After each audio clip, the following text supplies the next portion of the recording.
वाशिम जिल्ह्यातील 3 नगर परिषद आणि एका नगर पंचायतच्या निवडणुकीची प्रक्रिया काल पार पडली आणि जे उमेदवार आहेत त्यांचं जे भवितव्य आहे ते मतपेटीत बंद झालेले आणि या ज्या मतपेट्या आहेत त्या मालेगावच्या तहसील येथे स्ट्रॉंग रूम मध्ये ठेवण्यात आलेल्या आहे.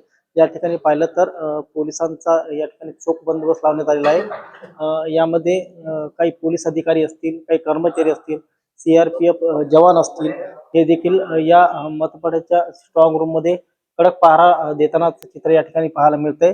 या ठिकाणी जर पाहिलं तर तहसीलदार असतील मालेगावचे दीपक मुंडे हे देखील या ठिकाणी आहेत आणि त्यांच्यासोबत सुद्धा आपण संवाद साधणार आहोत.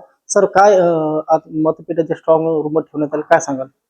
अ, या ठिकाणी आम्ही मालेगाव नगरपंचायतच्या सुरक्षा कक्षामध्ये आम्ही याचे रात्री जे काही बॅलेट मतदान झालेलं आहे तर त्या ईव्हीएम मशीन सर्व आम्ही या सुरक्षा कक्षामध्ये ठेवलेल्या आहेत.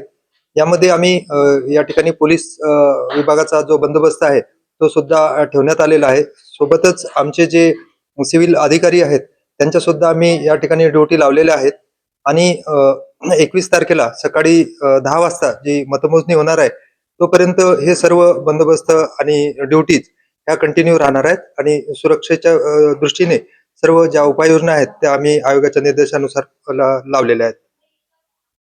या ठिकाणी जर पाहिलं तर 21 तारखेपर्यंत या मतपेट्याच्या स्ट्रॉंग रूम मध्ये राहणार आहेत आणि 21 तारखेनंतर मतमोजणी होणार आणि कोणाचं भाग्य उजळणार हे देखील पाहणं महत्वाचं ठरणार आहे. गोपाल व्यास, लोकशाही मराठी, वाशिम.